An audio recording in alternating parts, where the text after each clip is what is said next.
Yeah, done. Oh, the last time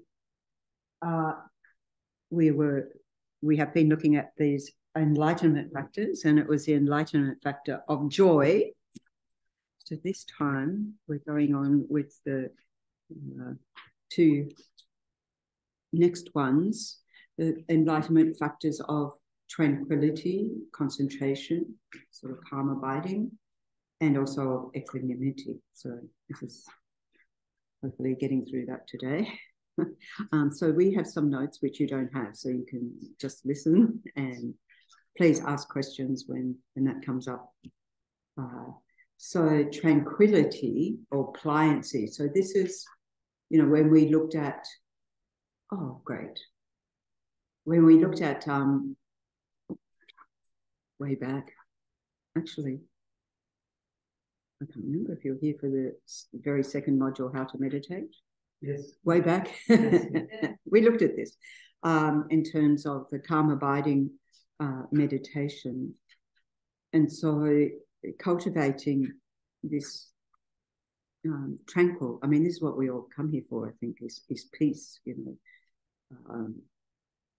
So tranquility, pliancy, when we look at the 9 stages, the 9 levels of achieving shamatha, then more and more as you go along, eventually you achieve this exquisite physical pliancy, and that related also to last time looking at the increasing levels of rapture or bliss within the body, the sense of flexibility of the body.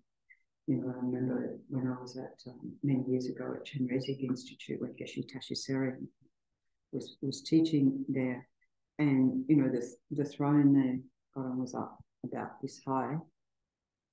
This is like the teacher's throne, but that was about this high. And he would go up these steps and he just seemed to fly up into the air and come in down in lotus, and it's like full lotus. And wow. It appeared to be like that, very tall. So, not. It would have been in the 60s. It would have been in the 60s, yeah. That's right. Yes, I can't say you'll be seeing me do that anytime soon.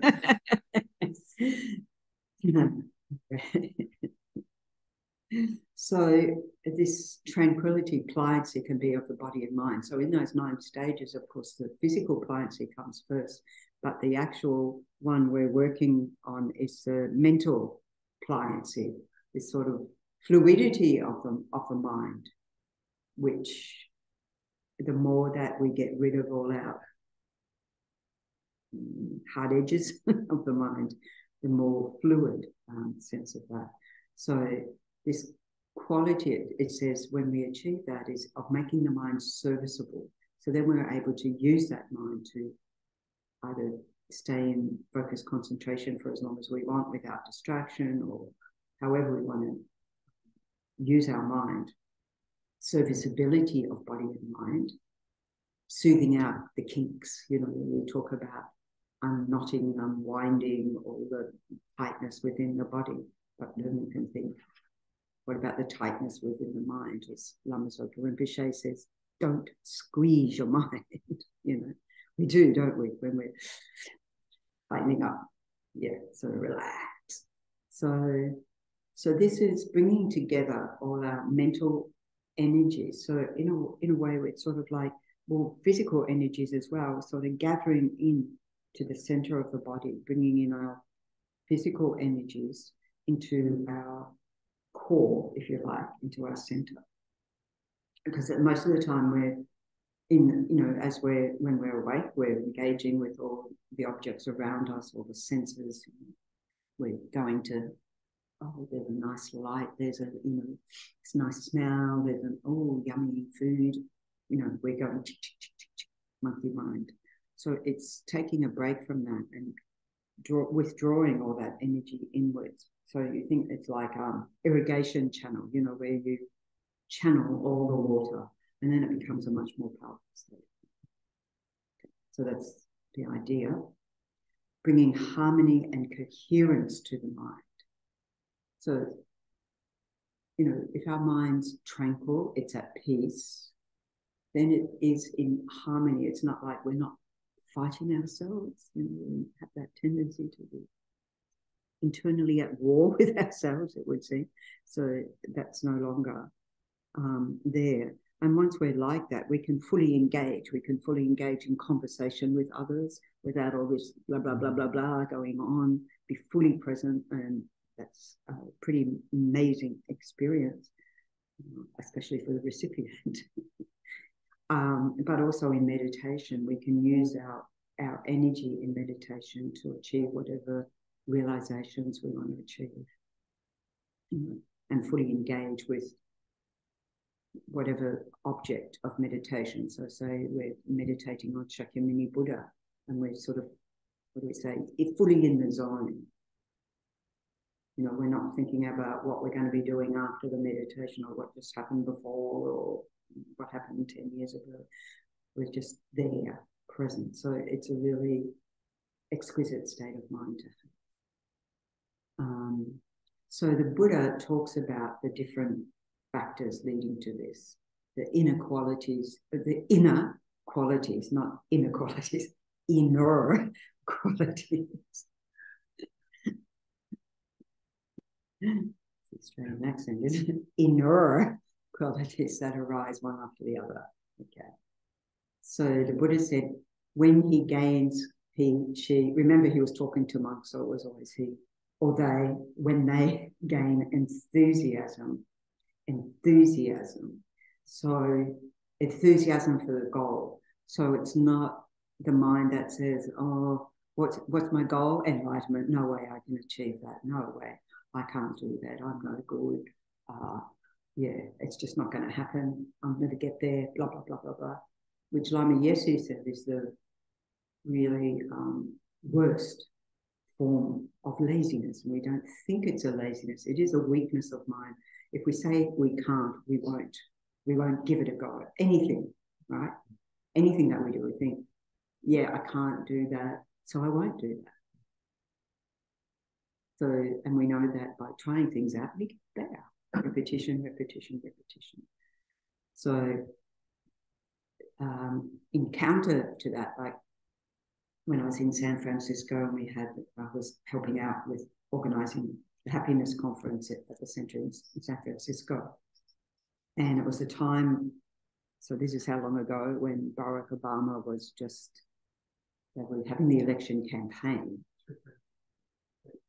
2008, yes, thank you, it was 2008. Anyway, it was right in the thick of that time. And so he had put out I think in March of that year, and there was this slogan, yes, we can. So every obstacle, and believe me, we had a lot that came up for this conference, and just like everything was going wrong, and it was like, and so I just put up around the whole office, yes, we can, yes, we can, yes, we can, yes, we can. It became a mantra. So this, I think, can become our mantra. Yes, we can. Yes, I can. I can. It was Thomas the Tank, isn't it? Anyway, a few cultural references here. When we gain enthusiasm for the goal of enlightenment, and for the teaching. So if we think about gaining enthusiasm for the teaching, so for example, you hear a teaching's on and you want to go, and your mind's delighted by that. You say, I really want to go, but you're not able to get there. Say, just that wish to hear the teachings or be at the teachings or whatever is itself a result of huge amounts of merit that we accumulated. We don't think like that. We think it's like, oh, I just thought I'd go along. Oh, well, maybe I won't go this week. Maybe I'll go next week. But the actual thought, let alone being here, that's even more merit, right? So just to rejoice just in that we have this aspiration and that the conditions have come together for us to be here today is amazing. And so then we gain a sense of gladness in connection with the teaching. So then we look for more teachings. Oh, what's His Holiness doing on Dalai Lama doing online? What's happening here? What's happening there? Etc. So, or we read Dharma texts because we want to, because we enjoy that.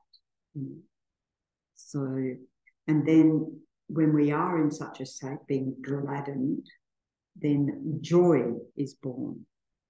The Buddha said, joy is born in him, in us. Being joyous in mind, his body becomes more tranquil. So that sense of pliancy of the body happens more and more. Our body's in more a state of balance. Like when I was doing the cultivating emotional balance teacher training with Paul Ekman and Alan Wallace in Phuket. Well, let me just say we were in a resort setting, so we were already in bliss. It was a very nice place to do that training. Anyway, so, but however, what's my point? What's my point here? Talking about joy. Joy. So this is what that was about is about developing more balance, emotional balance, attentional balance, which is what we're looking at here. I sort of, the mind's not going to extremes. It's just like we're in the zone.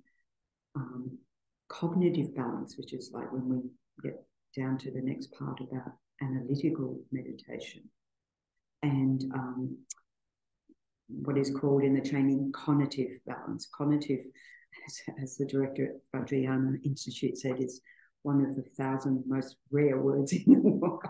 Do we have to use that title? He said, means I interpret it as our altruistic purpose, our worthy purpose, like what gives us joy in the world in terms of our engagement, what we want to do in the world, right? So yeah, so that was about finding balance in all of those domains. And the premise was, this is what all the great yogis of the past have done, and that what the balance that they've attained and the states that they've attained are way beyond what in probably modernized psychology they would say is a healthy psyche. So the capacities that we have are way beyond our wildest dreams, what we are capable of.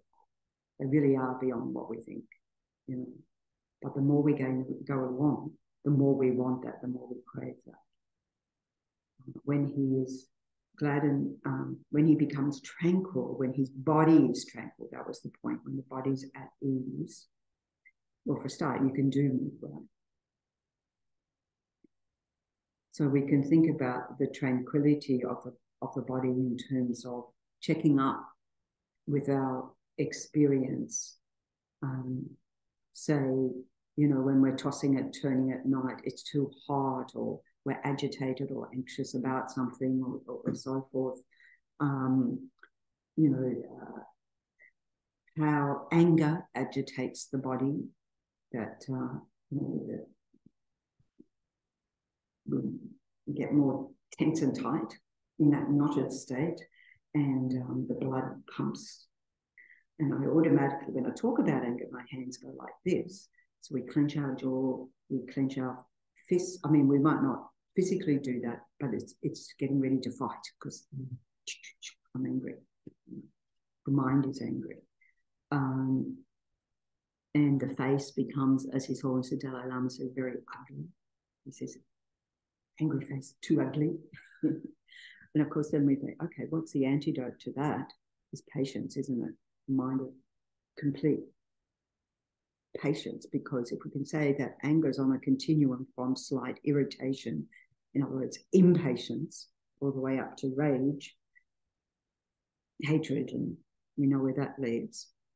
So that, you know, if we want to be beautiful, life to life, more permanent than Botox, practice patience. Yeah. So when the mind, being joyous in mind, his body becomes tranquil. When his body is tranquil, he feels happiness.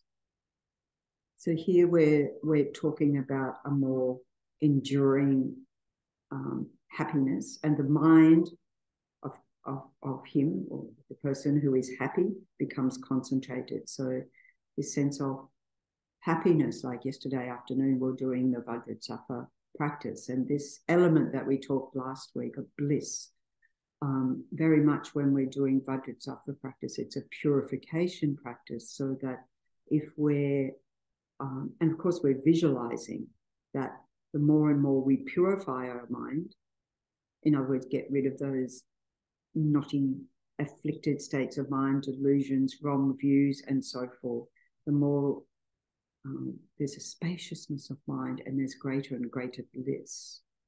And that sense of rapture we were talking about last time suffuses the whole body. And so then you get more and more hooked because it feels good, want to do more, because then you get disappointed when it doesn't feel good and the mind's going blah, blah, blah, blah, blah. You just have to endure, persevere. It's part of the process. Okay. So that we have that sense, like, during the visualization practice, and this is where visualization practices help us to induce that state of bliss, because it's part of that practice to talk about inducing bliss. Now, we fake it till we make it, right? But in that practice, the more and more you do, the more you experience that sense of joy or bliss or lightness of body, lightness of mind. So it's very attractive. Okay, so then how we develop meditative concentration, what is it that we do? So, of course, we can focus on anything whatsoever. I think when I first, when I first started meditation practice, it was, I had a mantra to focus on. But then after that, I would go along to these meditations and they'd have this flickering candle, right? And at one point, you're sort of going, okay, I'll just focus on the candle. But the candle is flickering. And so your mind's flickering, isn't it? I mean, they say that eventually your mind becomes like a candle that's not flickering and that there's no wind, just nothing's disturbing. But at the end of the day, I got sick of candles. I was just like, oh, it's not still. And they say, no, you look at the flame in the middle, the blue flame. Yeah, they're still flickering. So we pick objects, as we say, to focus on.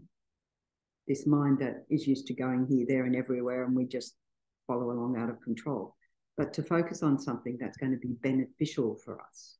So, of course, like there's a meditation session here this morning. I can't say what the meditation they were doing, but a common one is to focus on our breath. And that is, has many, many beneficial qualities. Lama Zopa in the 14th century said, for the discursive mind, the mind, chatterbox mind, blah, blah, blah, blah, focusing on the breath is the object to use, because immediately we focus on our breath. We don't have to tell our mind to calm down. It does naturally. It calms down. It's not going to stay calm down the minute you do it. It comes with practice, but it has a calming effect. It is a physiological thing that goes on in our body, and yet it has this calming effect. In other words, it affects our mood and so forth. So it has that connection with our emotional state. And we know that when our mind gets agitated and we get a shock, what do? Hold our breath, or we have short breaths or so forth. And we can see that. So then by focusing on the breath, and it has that natural calming effect, we can settle down more and more. And this is how this works. And that's, when we look at those 9 stages, I keep drawing them on that wall down there where we'll have the image. Strong visualization of them appearing down there. Anyway, so so that we're able to develop concentration. So in order to do that, we have these 3 qualities that we develop in meditation. So the first one is a sense of comfort and ease. Actually, Dalai Lama wrote a book, Mind in Comfort and Ease. And I thought, that book has just got to fly off the shelves, because mind in comfort and ease, that's what I want. How do I do that? It just, but that's what we're attempting to do, cultivate that quality of a mind in ease, a relaxed mind. But first of all, we've got to have that in the body, because if our body's all agitated, how can the mind settle down?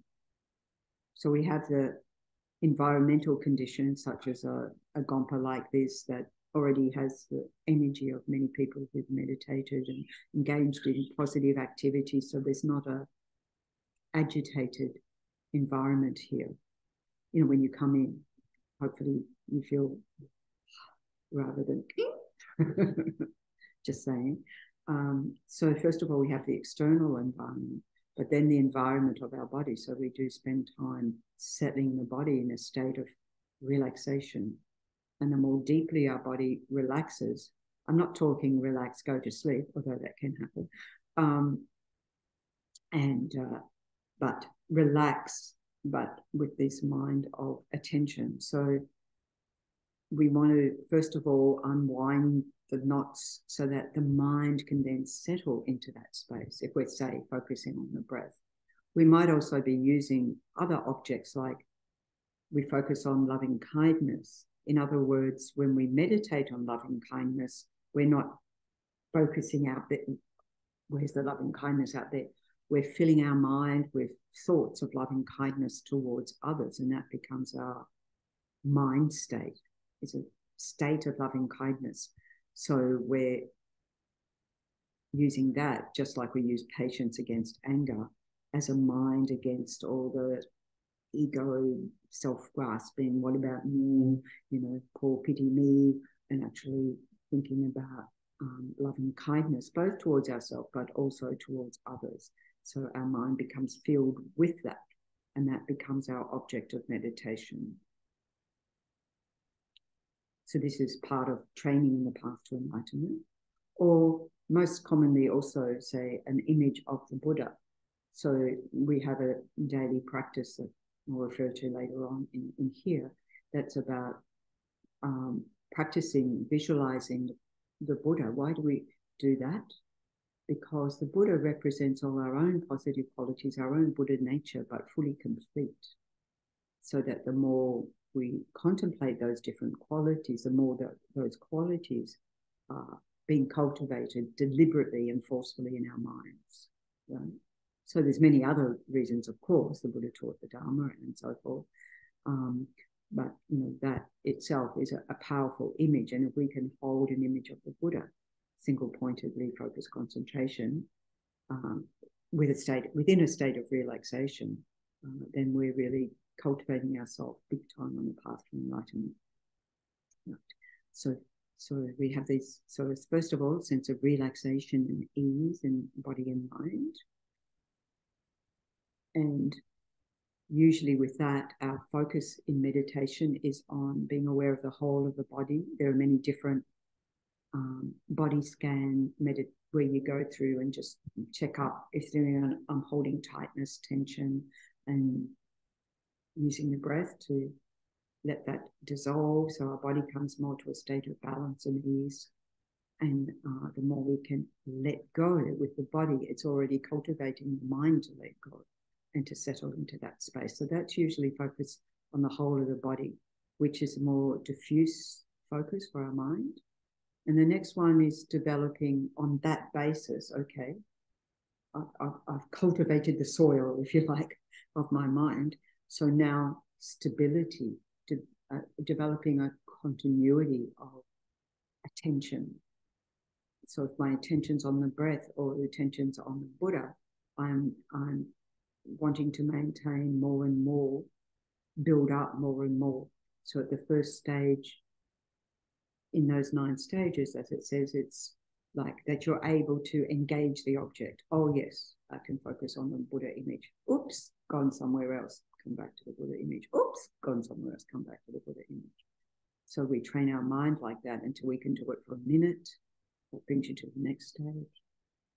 Then a few more minutes, and before you know it, you can at least, well, I shouldn't say before you know it, you can do it for as long as you want, because that requires going into long retreat. But in terms of a daily practice, you know, if we cultivate this as a daily practice, then that attracts us more to do it. And for that whole of that practice, we feel like we're in the zone, which is also very wonderful. So we're building up that stability of attention, which it's in itself is amazing for everyday life. If we can stay focused more and more, if you're working, your employer's going to love you. I always think, you know, kids at school, this is why they need to learn at an early age. The teachers will have a much easier time. It's a win-win.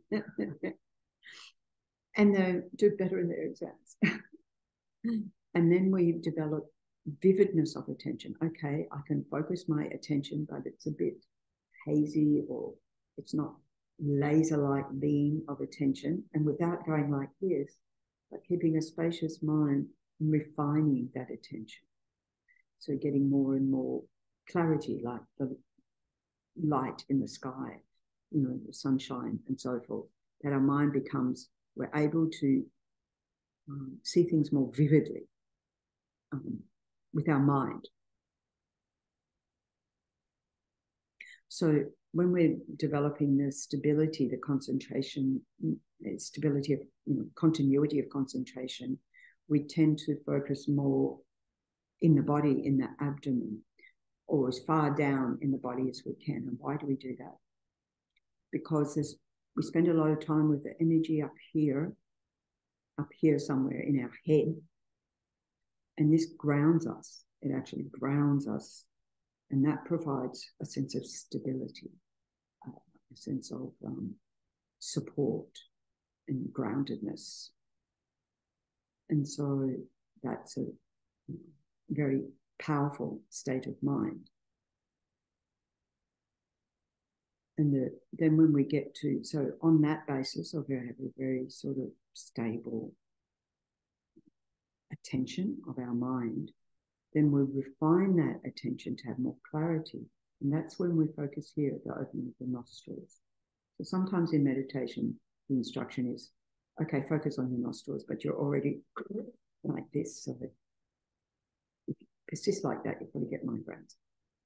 But to actually have that foundation, you know, have the foundation of relaxation and stability, and then put your attention there, it means that the mind's more settled and you can perceive more and more subtle, because if I put my attention at the base of the nostrils, just there, I put my fingers there, I can feel my breath in and out, and it's significant, right, what I can feel.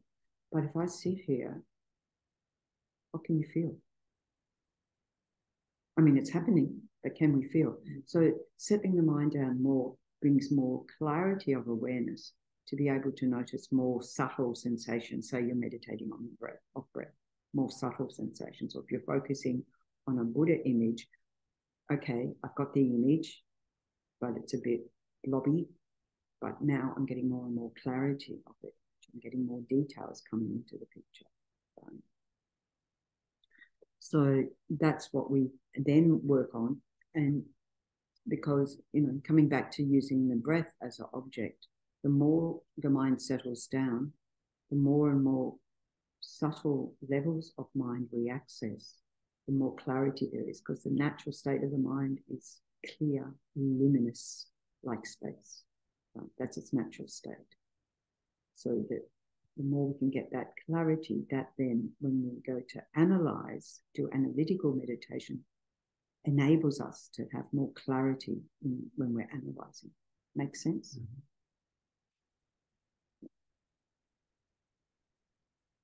Okay. So each one of these, so that sense of relaxation and ease is a foundation for stability, continuity of attention, having a steady focus on the object of meditation.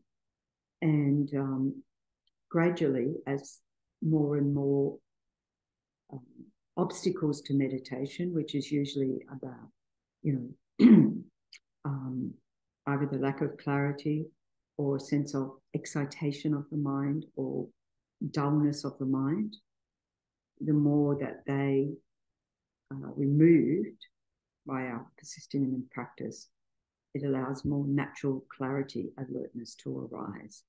And so then it's like the mind in its natural state is a state of stillness, relaxation, and alertness. So all these three qualities.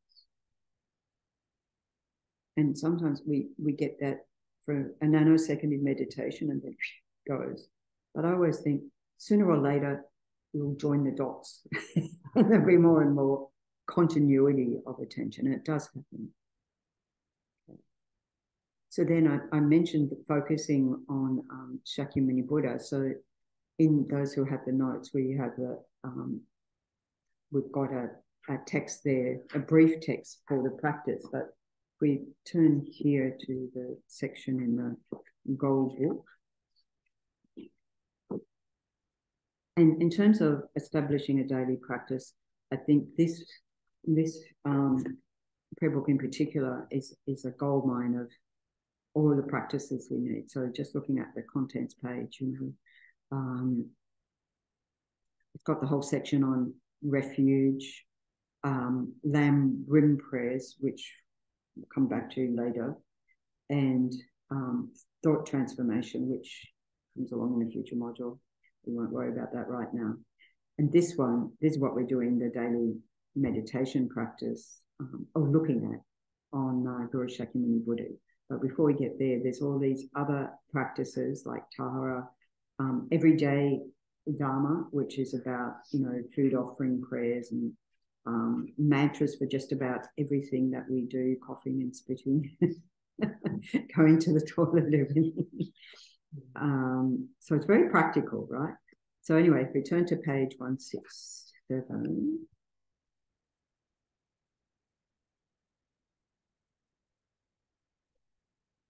or 169 actually. So this is the beginning. There are all these preliminaries, and we have gone through at previous sessions the preliminaries about, everything that we do to set the foundation. So we've just been talking about setting the foundation for our mind to settle in meditation and be able to be serviceable like that. Here it's got all the practices that we do, setting a motivation, prostrations, reciting the Buddha's mantra. Actually, that's more part of the prostrations, blessing the offerings in the place, and offering those. And then we come to the actual meditation, the actual practice. So this here is on page 172. And so it goes through in detail what you've got in your notes,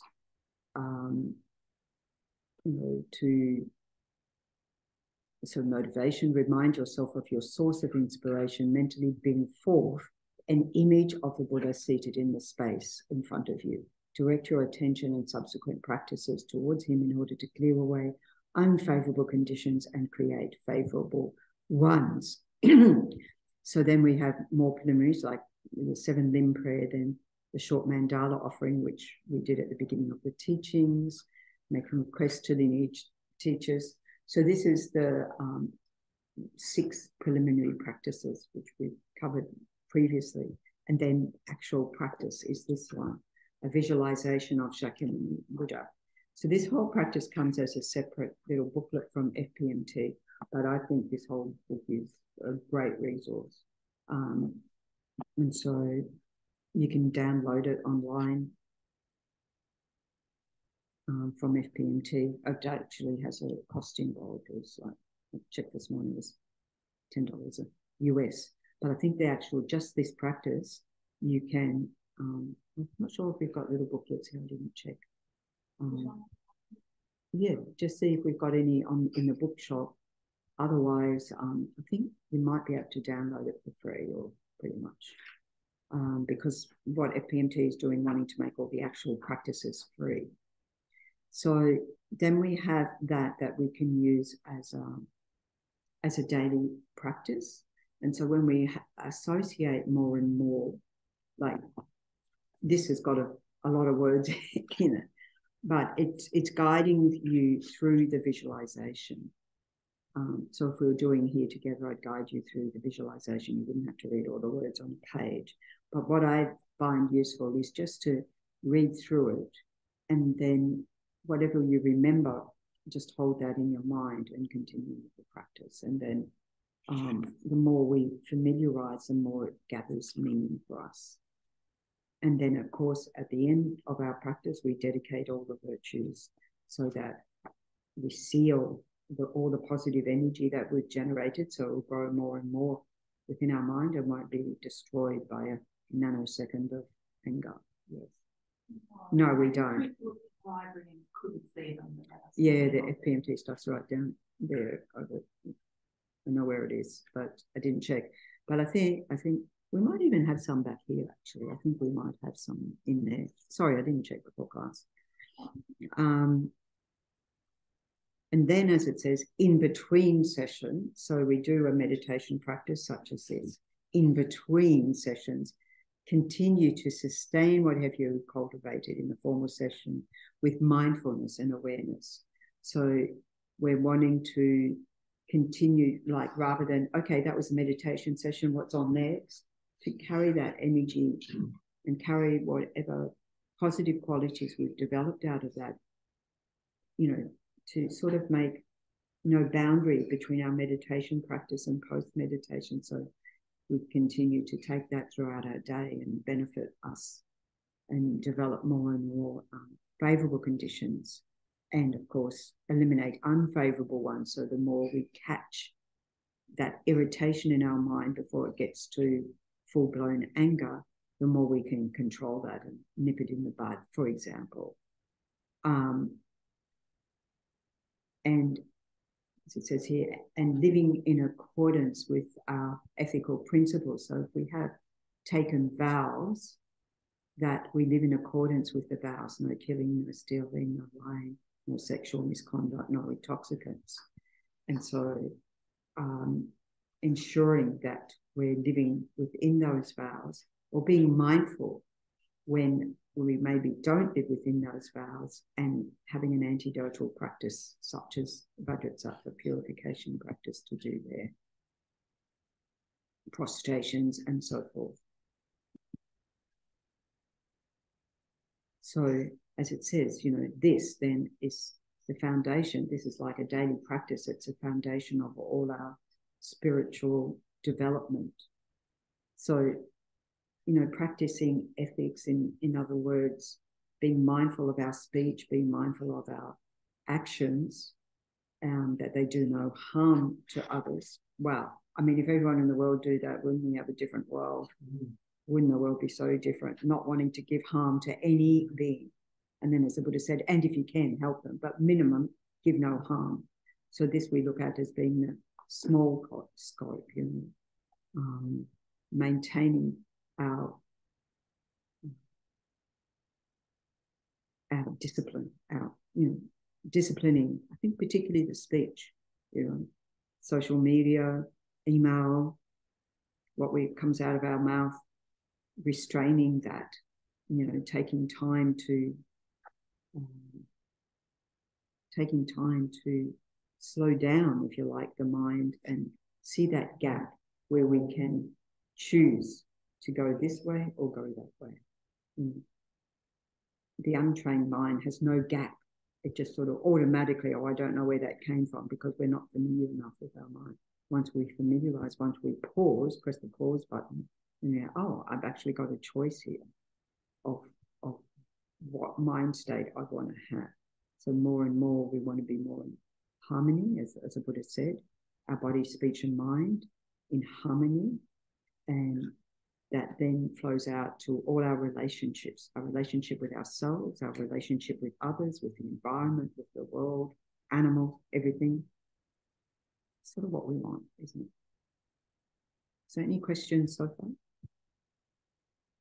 I mean, I've skimmed through the actual practice so that we can cover the next one. But I do encourage you that as a daily practice doesn't have to be as elaborate as in the gold book. It can be as you've got in the notes, and that itself is quite enough to familiarize and develop more daily practice. And then you feel, oh, I want to read more about the qualities of Shakyamuni Buddha because I'm not 100% sure. You know, we talk about the 32 major marks and the 80 minor signs of a Buddha. In other words, the physical representations of the inner qualities.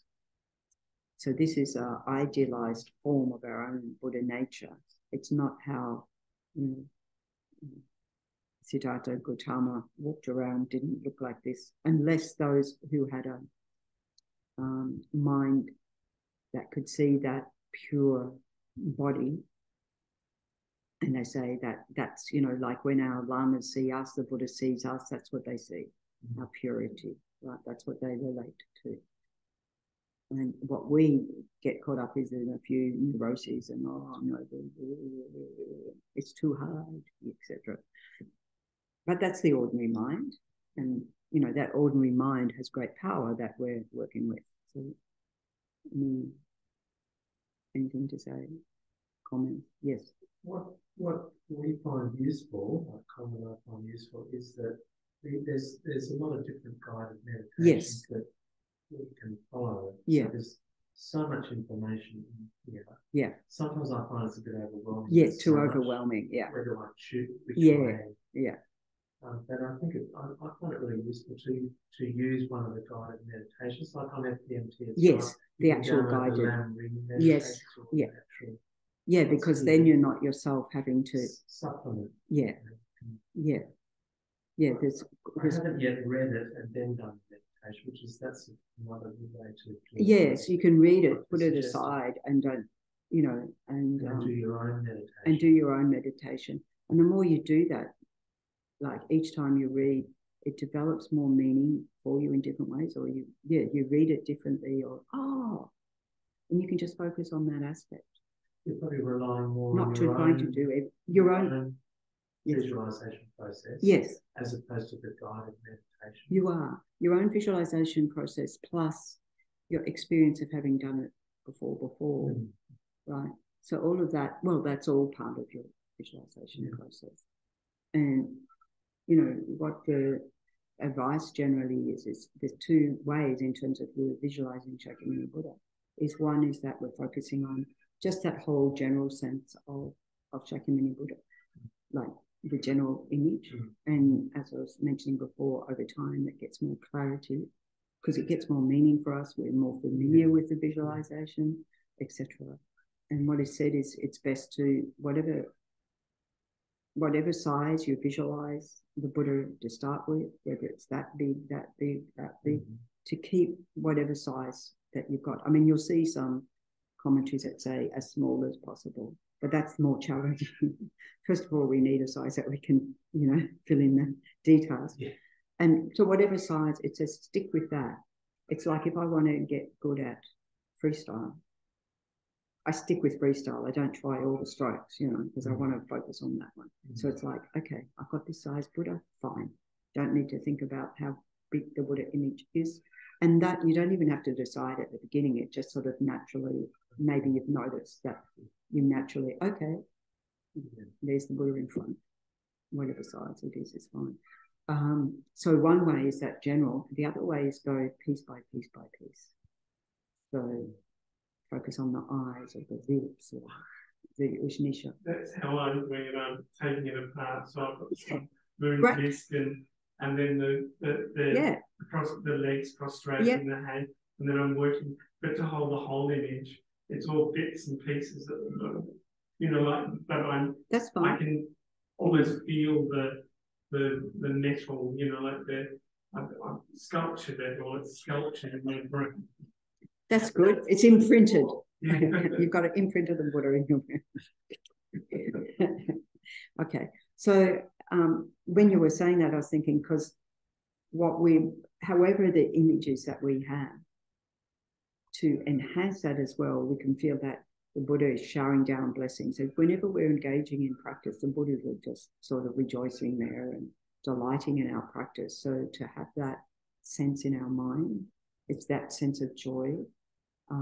and also that you know, those blessings are coming from the Buddha.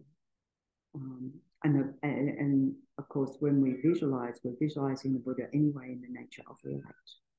So the more radiant we can make that light, the more clarity we develop in our mind, the more joyful it is for our mind. Yeah. So yeah, your bits and pieces all come together. It's good because I was thinking, I'm not seeing the whole Buddha, but I'm seeing I can focus on parts of sculpture. So this is why they give both advice, because some of us more go one way and others more go another way. Both are good. There's no wrong. No, I've been listening to the Mandarin and doing visualization, and I didn't read the text. The audio is listening to the audio, and then every time you listen to it in different ways, different things occur, thoughts and exactly. So it's building up your own associations with that, your own meaning of that, and that's what we want. Okay, so then we'll move on to the enlightenment factor of equanimity. So when we say, you know, say we're focusing on a Buddha image, I find that quite meaningful, because if it is about cultivating these qualities within me, if my goal is Buddhahood, I want to become a Buddha, I want to be emulating that now. And this is also the power of visualization that enables us to do that. It sort of like transports our mind, engages our mind. So this enlightenment factor of equanimity. So equanimity is used in different ways at different times. So there's an equanimity that's an even regard of the Buddhists, that regards all beings equally, whether they harm, whether they help, whether they do neither. Buddha has equal compassion and love and concern for all beings, regardless. They don't have to be interested in the Buddha. The Buddha's interested in them. You know, I remember hearing, I love this, you know, the Buddha's always smiling at us. Are we always smiling back? But this factor of equanimity is that evenness of the mind, that balance of the mind. So here we have a quote from the Dhammapada. As solid as a rock, so we're talking about the mind. So as solid as a solid mass of rock. So in some meditation instructions, you'll see, and I remember having this instruction very early on, of making your body strong like a mountain, visualizing your body strong like a mountain. And if you think about a mountain, it's wide at the base, and then it goes up like this. So same when we're sitting like this. So we're making that solid foundation that makes your mind, or at least we're wanting to make our mind unwavering, so it sits there. And it's not going to be like a massive rock, or a mountain is not going to be blown over by a gust of wind, say, for example. So it says, is not stirred by wind. In other words, the wind is the wind of our mind and our thoughts and our emotions and all of that being carried on that wind, if you like. So that quality of being stable is not stirred by wind. So a sage, so here we sage, wise one, we can say a yogi, yogini, a meditator, this is what we're talking about, is not moved. So in other words, remain stable, is not moved, what? By praise and blame. So here we're talking about the 8 worldly concerns, where we're focused outwards. What do other people think of me? Oh, do you notice I'm meditating? We had this at Vajrayana Institute one time when the local paper wanted to do an article on meditation. And so they came to take a photo, and I said to people meditating, just relax, just be as you normally will in meditation. Well, they were all sitting very nicely, like this in meditation. And then they relax after the photos. So we have this sense of what it looks like outside. Of course, in meditation, it's what the experience is inside, regardless what it looks like outside. It's what's more conducive to your body, which is your body, and your mind, which is your mind. So not being caught up by eight worldly concerns. And the more that we're caught up with what other people think about us, you know, not being blamed and wanting to be praised and want people to think we're amazing and so forth, the more fickle that is, because things change, you know. Just look at politics. One party's popular, then another one's popular, or someone does a bad thing, whatever. So yesterday in the Vajrasattva practice, I was reading a quote from Lama Yeshe in Becoming Vajrasattva, where he talks about this state of mind caught up in worldly concerns. That an example of a banker who was caught out for embezzling, and he committed suicide. The suicide comes from being caught up in worldly concerns, what other people think about me. And of course, Lama Yeshe's comment is, you know, at the worst, they would charge him with embezzlement, that he maybe go to prison, but they wouldn't have killed him. He took his own life, right? Because of the shame, which is all an internal process. And it's like, you've just, I mean, from a karma point of view, you've just set yourself back eons for committing suicide. Of course, you know, people don't think like that. They think what is of this world is all there is. But what about our internal world? So if we're, of course, you know, it doesn't give you a license to do whatever you want. You know, we have to uphold the law, of course. But that not being caught up with other people, what other people think. If other people think, you know, I was talking to someone last week who was saying, oh, you know, when I go to work and they say, what do you do on the weekend? Well, I spent the weekend at the Dharma Center is not what they're going to say, right?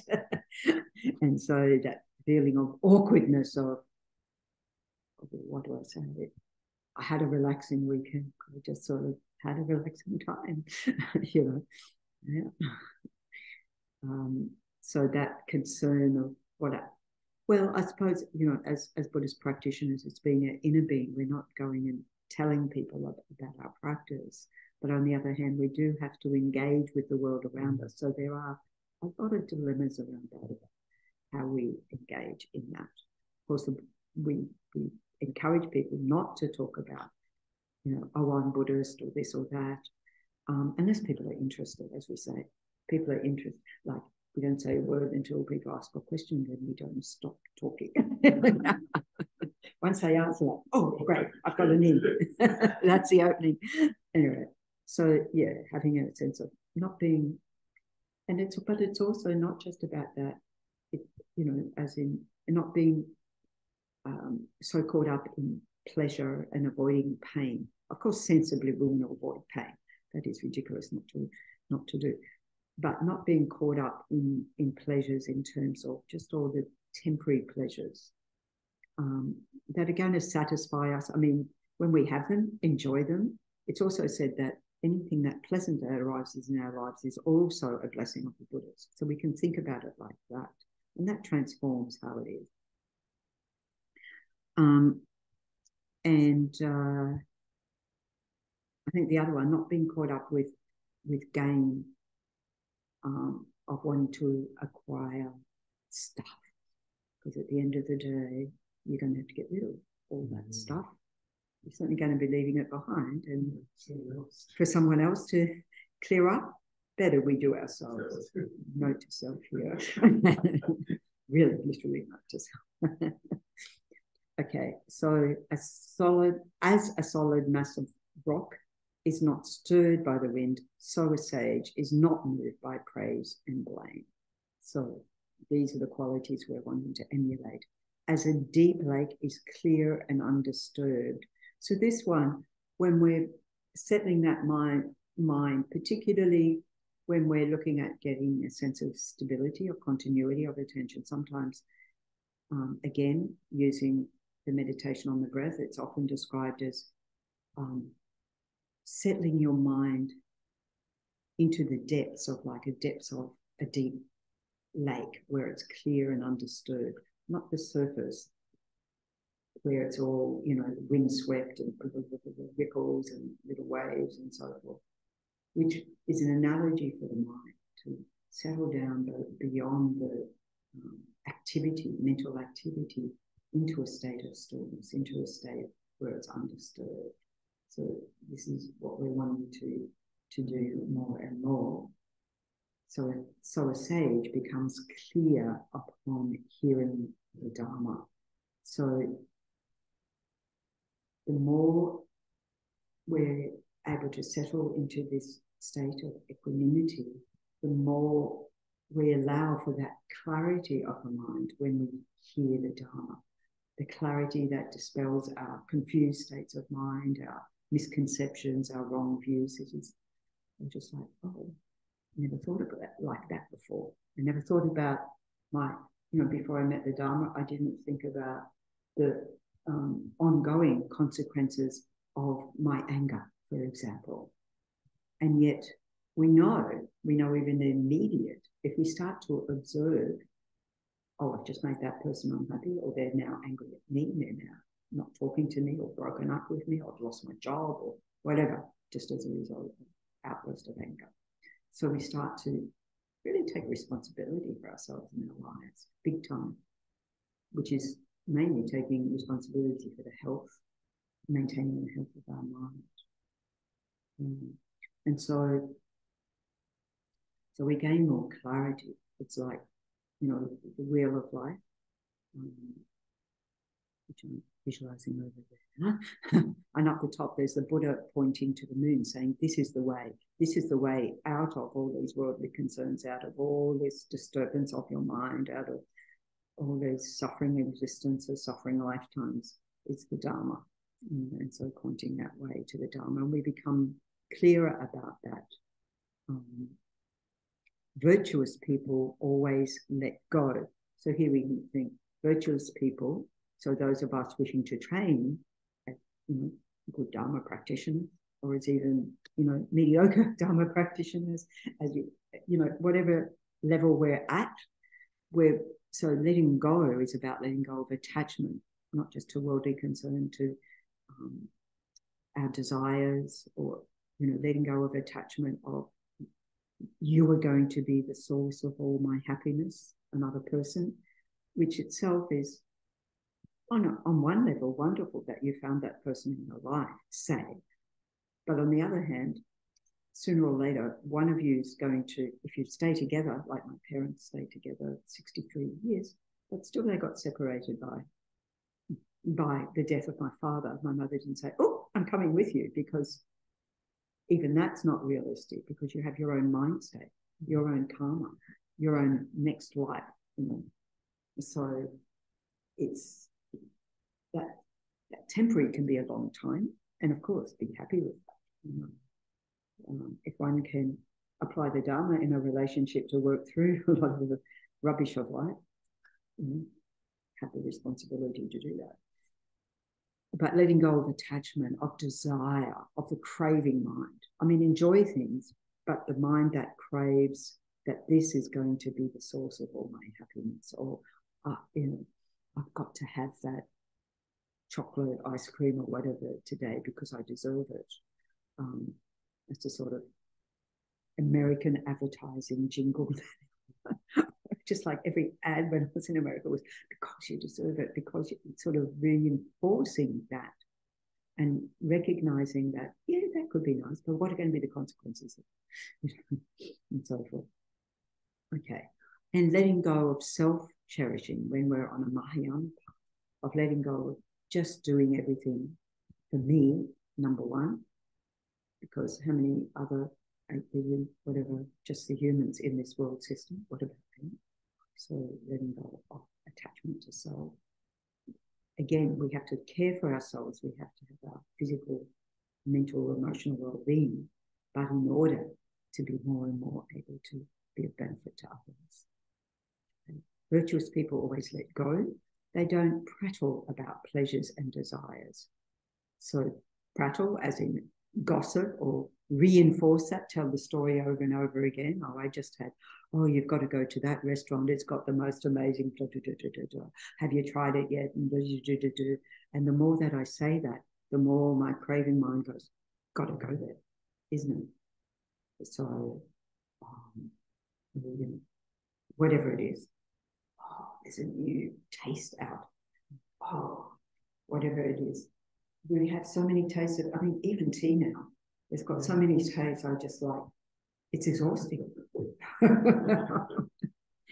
As Lama Zopa Rinpoche says, there's no new taste in the world. We have all tasted everything. We've all been there, done that. We've had limitless lifetimes. And so, yeah, we've done it all. You know, oh, but there might be some new experience to have. Really not. So, yeah, just recognizing when our mind does get caught up in that. And when it does, then go there, you know, and then we get caught up in that. I've got to have more and more and more. That's the mind of addiction. That's the mind of desire and attachment and going over the edge. And we know where that gets people who are, you know, the addicts, whether it's drugs or alcohol or food or sex or whatever the addiction is, how it destroys gambling, how it destroys lives, families, and unbelievable when our mind's imbalanced. So needing to maintain this equanimity of mind, this state of balance, not going to the extremes, enjoying, but not, you know, it's like a seesaw, isn't it? I can be at that end, or I can be at that end, or I can just be in a nice balance in the middle. That's where we want to be. Touched by happiness and then by suffering. So it's not saying that you no longer experience suffering and the highs and lows of life. You do experience them, but they don't send you this way, that way. The sage shows no sign of being elated or depressed. Now, in some sense, there's a lot of signs of being elated because it's this freedom, there's this lightness of being. Lama Zopa Rinpoche, when you go, amazing, amazing, amazing, wow, wow, wow, wow, wow, wow, wow, you know, you could say, but his mind itself is not like intoxicated like that, but very joyful, very blissful, you know, so we can say that. So in other words, it's not boring. Just saying, when you start going, oh, I'm turning into a really boring person now. I'm just like in this zone of equanimity. It's so boring. Where's the excitement? We can have the bliss. We can have the joy. That's what we want more of. Not being elated or depressed. So it's not like when something happens, I'm going to go into a state of depression. Or if it's good news, I'm going to go in a state of, you know, out of control, elation, which we see people do. There's so many temptations in the world. I think that years ago I worked, you know, where in my workplace there was a British backpacker, and so she was doing temping for us. Why I said she was British is that her sister had won the big mega whatever British lottery raffle there is. So her sister was suddenly very wealthy. And here she was traveling around Australia, and she just had you know, she needed a little bit more money to cover whatever. So she asked her sister for, I think it was $1,000 that she would pay back. And her sister said no. I said, really? All that wealth?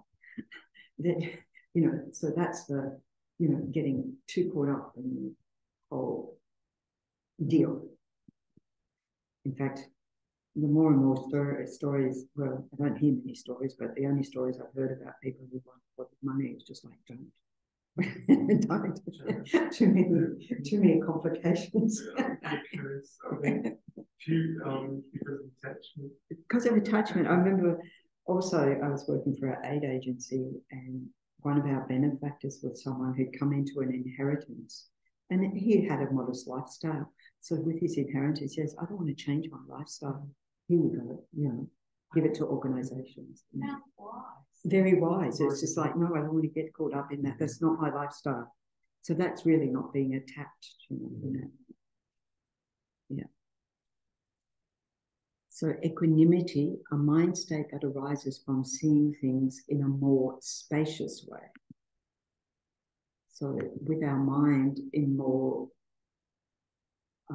a sense of spaciousness through developing that pliancy of the mind.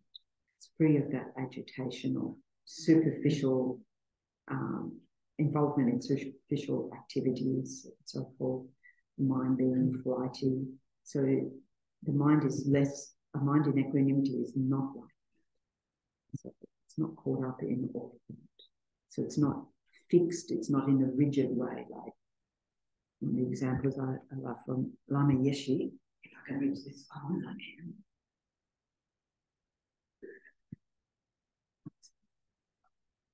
I'm not tearing up. It's not the tearing up example. Lama Yeshe would say, someone comes along and they say, the vase goes there. And someone else comes along and says, no, it goes there. And someone else, no, it goes there. And so you have a fight about it, right? It does happen. Altar wars do happen, unfortunately.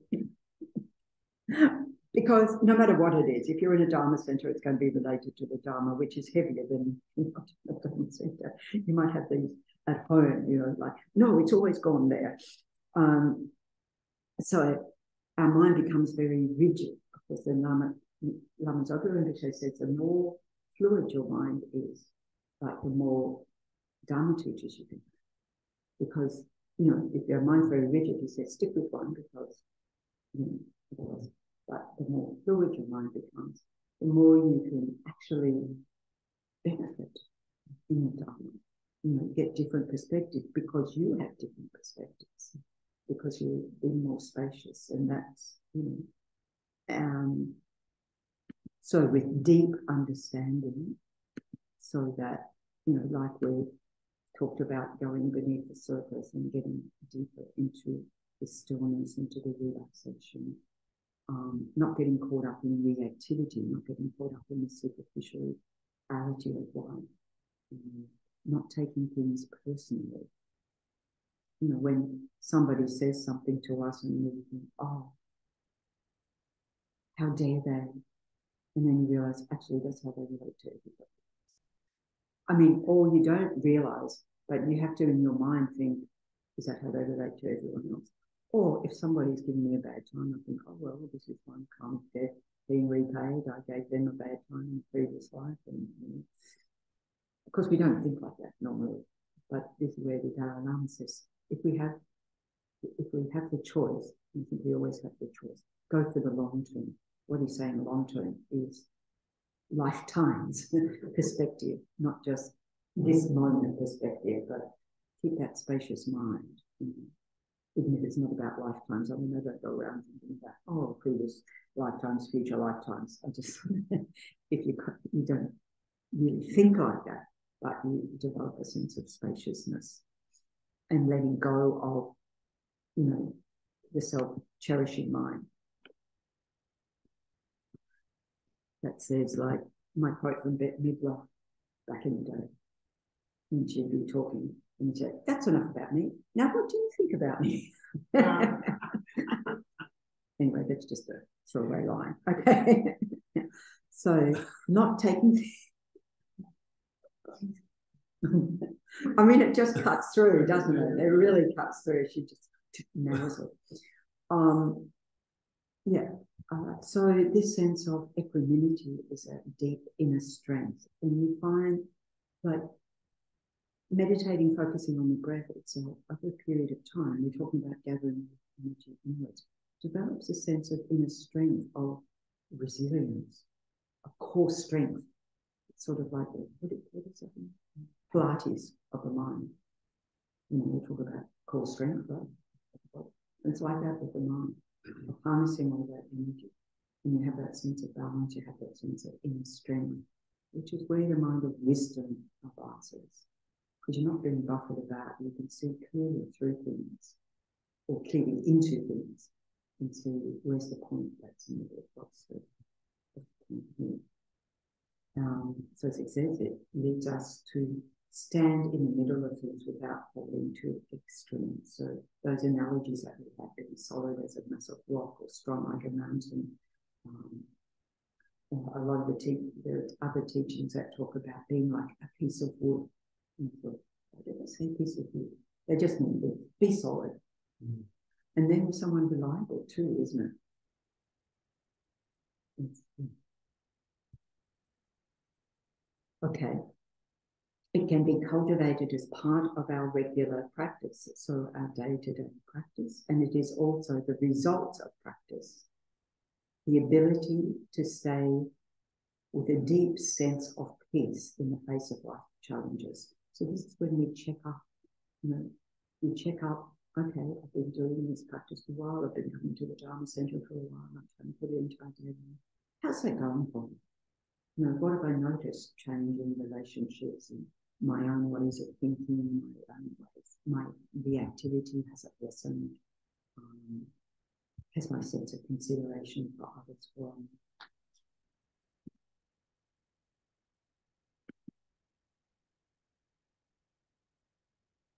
Any comment? I find the word practice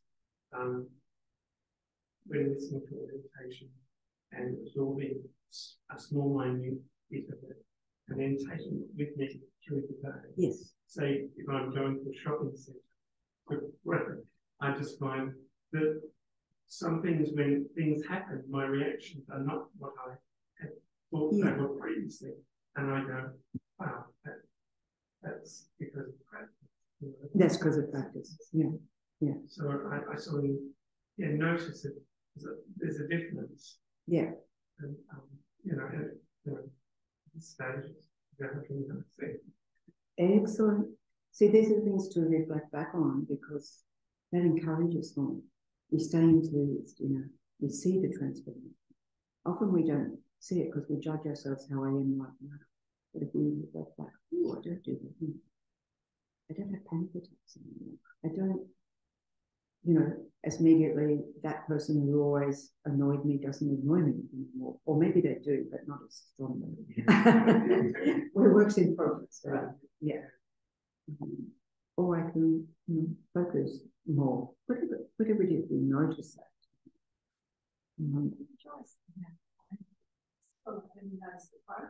Yes, rejoice in that. And that's the easiest way to get more merit, which is this elusive thing. We talk about the merit, but to think actually being here, as I said at the beginning, is an accumulation of a lot of merit. And we don't think like that. We're just like, no, I just decided to come to that.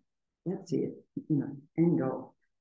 Well, there's many other places you could have decided to go, and many other people could have decided. Okay. Yeah. So another element I wanted to bring in with this sort of fluidity of the mind is that I mentioned before about minding the gap, that there's a gap between the thought and the action.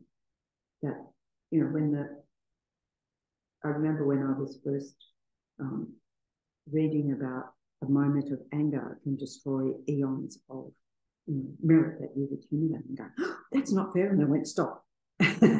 Stop. Don't go there. Stop. So it's that. I can nip that in the bud, right? Suddenly I'm realizing, oh, there you go, right? And, to be able to extend that gap in terms of giving ourselves that choice of, well, I don't have to be reactive here. I can treat things differently. When I trained in Feldenkrais, which is a totally body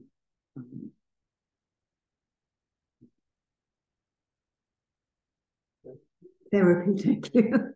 One of those words, body therapy. But what Feldenkrais said is that that a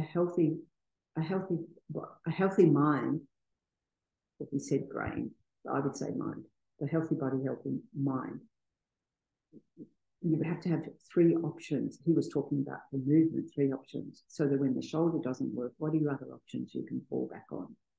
Oh, the hips can do what the shoulder used to do. Literally, I was in that state one time with a broken shoulder, and it's like, oh, okay, I can drive from there, etc. So that realizing that we have, and as he said, at least 3 choices, that we have a choice every moment of how we are in the world, and think about it like that. And then, of course, as he said, this is my favourite part from Calvin Class, make the impossible possible. We can apply this to our meditation. Impossible possible. The possible easy, and the easy elegant. Isn't that beautiful? Isn't that beautiful? Yeah. We've had to print T-shirts for them. Australia. That quote. Anyway, so having, this is what I find enriches me, that finding these inspiring quotations, reading in the Dharma, something very inspiring. Yeah. Okay.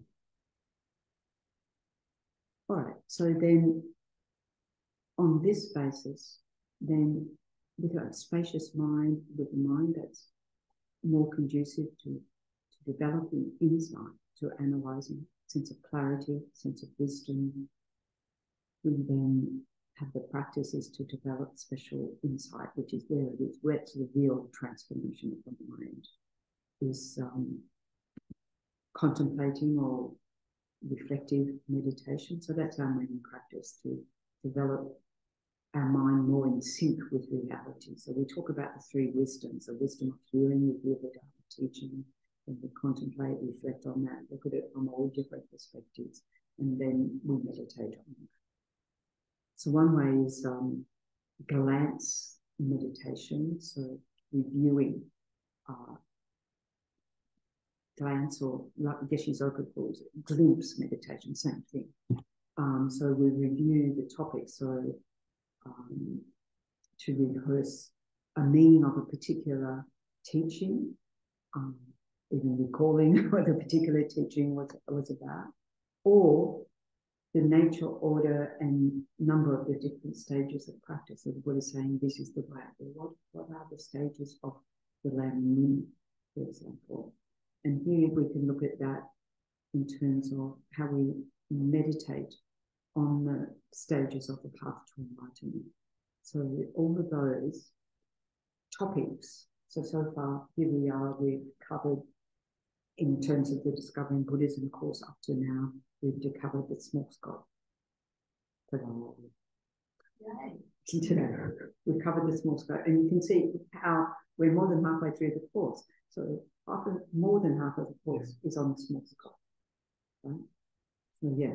So in this instance, for most of those topics, we use analytical meditation to get what the aim is getting those experiential realizations. The actual, say we're meditating on impermanence, the impermanent nature of things. We actually want to get an experience, a feeling of impermanence in our meditation.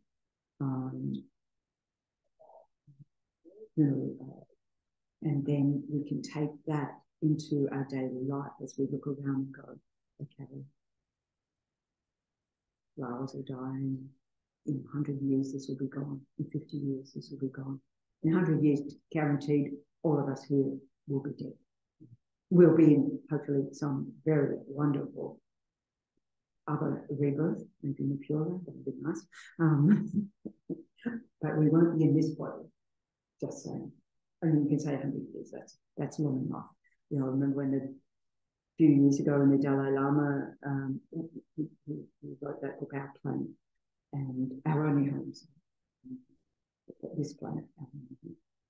And he was talking about in this world system could come to an end in 30 years, and just like, go. And then he said a century and then the lapse, because we'll be gone. I think we've had many predictions that this world system is out of existence because they come into existence, go out of existence, and it's on the declining phase, and there are many different predictions, some of them many more eons than 30 years or a century. And then we realised, oh, that's okay. But if we all felt like it's happening now, and so, you know, as we go around, we can think about that just throughout the day, pepper our day. Impermanence. Yeah, it's changing. Being subject to change. And, you know, in terms of, then we're looking at the topic of death, I remember the meditation. This was a very profound meditation of Lama Zopa Rinpoche, walking meditation and walking down. And say, one step closer to death. I won't go down anymore. I don't want to go one step closer to death. So that's that experience. That's good. That's that experience of, yeah, how much I'm really embodied in this life. So we take, you know, a topic and we look at it in every way possible. Up until then, for example, having done many meditations on death and the death process and so forth, I'd never done one that was walking down. I just thought, that makes a difference. I much prefer the ones going up, you know, bringing all the beings up out of the hell realms up into the higher states. Oh, I could do that.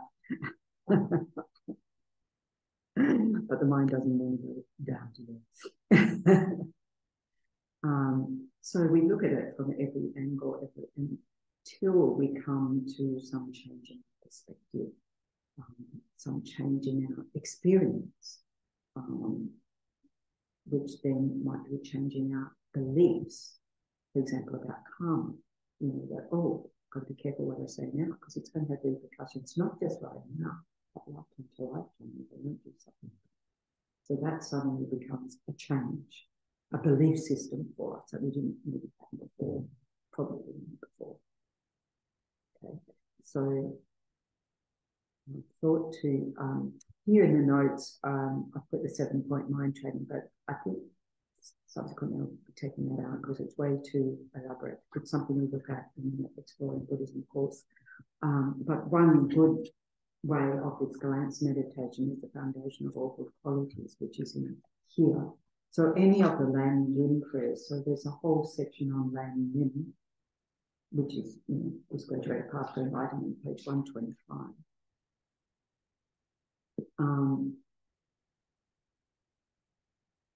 It's page 125. Is a whole section on of different Lam Yin prayers. And so the first topic of the Lam Yin, Guru devotion, so that's in calling the Guru from afar. Particularly this one, the long one, actually goes through, so that one there goes through, there's a shorter one coming up later, but the longer one goes through the stages of the path to enlightenment. And then if we go to Foundation of All Good Qualities, page 139. So Foundation of All Good Qualities is really the shortest glance meditation on the whole of the Lam Yin. So even reading that every day, we're placing those imprints on our mind. But the other thing, if we're focusing on a particular topic, we can stop at that point. So if I'm wanting to focus on Guru devotion, I'll stop at the end of the first verse, reflect on what I understand about the advantages of having a guru, devoting to a guru, how you devote to a guru in thought, how you devote to a guru in action, and the disadvantages of not doing that. Whatever I can remember, whatever has become meaningful. If I have a lama, a guru, and I think about their qualities, you know, and think of the qualities that inspire me in Chökyi Buddha, who was taught, and so forth. So we can, you know, in this way, we're familiarizing with that topic. So we could say, okay, well, I'm looking at Guru devotion this week, so I'll pause And then we go through and read the rest. And then we might subsequently think about, well, what's so great about this rebirth? We talk about appreciating our human life, this precious human rebirth, not just human, but having met the Dharma, having faith in the Dharma, having faith in the Buddha's teachings, etc., etc. We can go through that and just contemplate for ourselves what do I appreciate about this life? And this makes it personal. This makes it has meaning for me.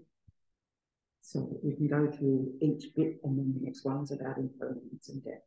So we can go through like that. I think for now, we can just recite the whole thing in our day healing. Recite together and you think, there you go, then my mental continue. And I would encourage people to involve. It's not a requirement to do practice. It's not actually a requirement of DB to learn. I just encourage people to learn. Oh no, it's just when I went through, you did that. I will check up. I will check up. I didn't think it was an actual requirement. I might have made it sound like it. No, it's on. I think it's on. Okay, I'll check up. Yeah. All right. So there is an updated version of this. However, whichever version, it just means things have changed in the translation. So whichever version, just so you feel confident. And then subsequently, when you learn one by heart, and then you get some changes, you can look at the changes and just compare, if that meaning has changed for you. I'd like to compare texts and things like, oh, that shows a slightly different angle. Oh, that's good. Okay, so let's recite together. The foundation of all good qualities is a kind and perfect pure Guru. Correct devotion to him is the root of the path. By clearly seeing this and applying great effort, please bless me to rely upon him with great respect, understanding that the precious freedom of this rebirth is found only once, is greatly meaningful, and is difficult to find again. Please bless me to generate the mind that unceasingly day and night takes its essence. This life is as impermanent as a water bubble. Remember how quickly it decays and death comes. After death, just like a shadow follows the body, the results of black and white karma follow. Finding firm and definite conviction in this, please bless me always to be careful to abandon even the slightest negativities and accomplish all virtuous deeds. Seeking samsaric pleasures is the door to all suffering. They are uncertain and cannot be relied upon. Recognizing these shortcomings, please bless me to generate the strong wish for the bliss of liberation. Led by this pure thought, mindfulness, alertness, and great caution arise. The root of the teachings is keeping the Pradamoksha vows. Please bless me to accomplish this essential practice. Just as I have fallen into the sea of samsara, so have all mother migratory beings. Please bless me to see this train in supreme bodhicitta and bear the responsibility of freeing migratory beings. Even if I develop only bodhicitta, but I don't practice the 3 types of morality, I will not achieve enlightenment. With my clear recognition of this, please bless me to practice the bodhisattva vows with great energy. Once I have pacified distractions to wrong objects and correctly analyzed the meaning of reality, please bless me to generate quickly within my mind stream the unified path of calm abiding and special insight. Having become a pure vessel by training in the general path, please bless me to enter the holy gateway of the fortunate ones, the supreme Vajra vehicle. At that time, the basis of accomplishing the 2 attainments is keeping pure vows and samaya. As I have become firmly convinced of this, please bless me to protect these vows and pledges like my life. Then, having realized the importance of the 2 stages, the essence of the Vajrayana, by practicing with great energy, never giving up the 4 sessions, please bless me to realize the teachings of the Holy Guru. Like that, may the Gurus who show the noble path and the spiritual friends who practice it have long lives. Please bless me to pacify completely all outer and inner hindrances. in all my lives, never separated from perfect gurus. May I enjoy the magnificent Dharma by completing the qualities of the stages and paths. May I quickly attain the state of Vajradhara. So that's the whole Lam Rim right there in 14 short verses. And the more that we study, learn, contemplate, meditate, the more they have more meaning for us. And you get to it and go, well, don't quite know what that's all about. I think that's quite valid at this point in time, that over time, more and more meaning. Okay, so leave it there today. And, oh yes, I was looking for the problem. We can add our dedication prayers. So in this little booklet, feel free to find the page before me. Page 8, so it's all in Tibetan. Gewadi Nyuduja Lama Sangye Chokyi Drowa Chika Malupa De Sala Gopal Shur Janshur Sencho Rinpoche Mate Panam Gevuchi Yepa Dapa Bepaya Gode Gode Nowa Shur. Page 9, pray for the Lord Life, His Holiness the Dalai Lama. Incomparably kind and supreme Tenzin Gyatso, the wish-granting, wish-fulfilling jewel, source of every single benefit and happiness in this world. May you have a long life and all your holy wishes be spontaneously fulfilled. And then swift return prayer for Lama Zopa Rinpoche. Peerless teacher and assembly of the children of the victorious one, Shravakas and Pratyeka Buddhas, victorious Losang father and sons, along with the lineage masters, or the objects of refuge of infinite lands. Please bestow the virtue and goodness of accomplishing this prayer here and now, holding and spreading the Muni's precious and complete teachings, explanation and practice the war, the armor of patience that is never discouraged. Incomparable Venerable Guru, to you I make request. O striving single-pointedly for the sake of the victorious one's teachings, the soul gave way through which all benefit and happiness emerge. You suddenly departed to peace. And from other living beings, you suddenly departed to peace. What a great loss. Nevertheless, through the undeceiving truth of the blessings of the ocean of the three jewels and the great waves of bodhicitta of the children of the victorious ones, may the smile of a reincarnation swiftly be a glory for fortunate disciples. Long life prayer for Tenzin Gyatso Rinpoche. Lord of Dharma, who in accordance with the various dispositions of those to be subdued, makes clear in the light of your well-spoken advice the sacred Ganden tradition, essence of Buddha's teachings, of Holy Lama, to you who are supreme, we make this prayer of supplication. Lama, please.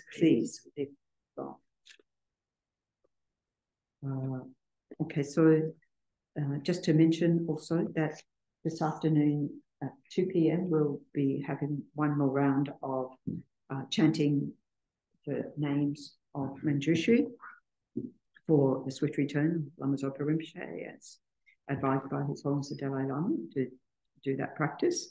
And we're also going to be reciting that here. Venerable Peka is going to lead on the 3rd of December at 2 p.m. I believe. TBA, because that's like I'm in Bunbury for the next 2 weeks, and so that's part of that program. Anyway, so Venerable Peka is going to kind of lead that one. Do we know what time? Do you have a preference for time?